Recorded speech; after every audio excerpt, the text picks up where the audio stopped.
अस्सलामुअलैकुम। Drama serial बड़े भैया के बारे में अवाम बहुत ही ज़्यादा एक्साइटेड थी कि आखिर बड़े भैया का क्या फ़ैसला होता है वानिया के खिलाफ़। जब उनको सारी सच्चाई पता चलती है वानिया की, तो वो क्या घर जाके उनका रिएक्शन होता है। लेकिन यहाँ पे अवाम सारी की सारी मायूस हो गई कि बड़े भैया ने कुछ भी नहीं कहा। अगर एक बुरे शख्स के साथ आप अच्छा बर्ताव हमेशा के लिए अपनाना शुरू कर देंगे ना, तो नेक्स्ट टाइम वो वार पहले से ज़्यादा सख्त करेगा। इसी तरह से वानिया भी करेगी। बड़े भैया ने उसको कुछ भी नहीं कहा, इवन कि एक सिंगल वर्ड नहीं, ना उसको बोला ना घर में किसी को बताया, इवन कि वो मामा मामी से बात कर सकते थे। अब वानिया ने, आपने ये देखा होगा कि वानिया ने कहा कि बेफिक्र हो वानिया, कुछ नहीं हुआ, चिल करो। मतलब कि उसको अभी मौका और अगर मिले तो वो मजीद नुकसान पहुंचा सकती है। चलिए अब दूसरी तरफ बात कर लेते हैं अलमीर और मिशी की। बड़े भैया को अच्छी तरीके से मालूम है कि ये तीनों की तीनों बड़े ही एहसान फरामोश हैं, लेकिन फिर भी उन पे जो है एहसान उनके बढ़ते ही जा रहे हैं। अब एक जो टेंडर आना था सबसे हाईएस्ट, अलमीर मिशी से कहता है कि अगर ये टेंडर हमें मिल जाता है तो हमारे वारे न्यारे आ जाने हैं।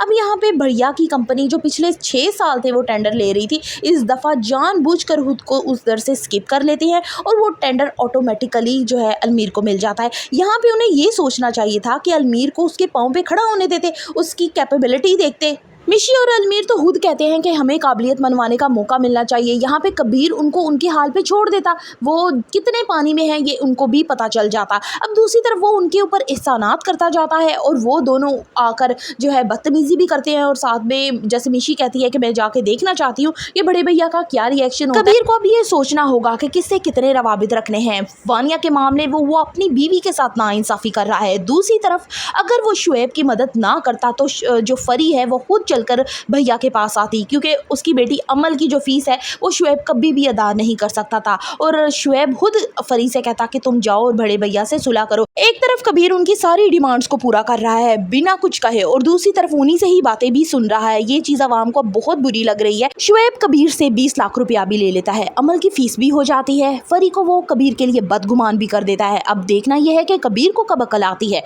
फर्दर रिव्यूज ऑफ बड़े भैया colony, subscribe my channel and like the video.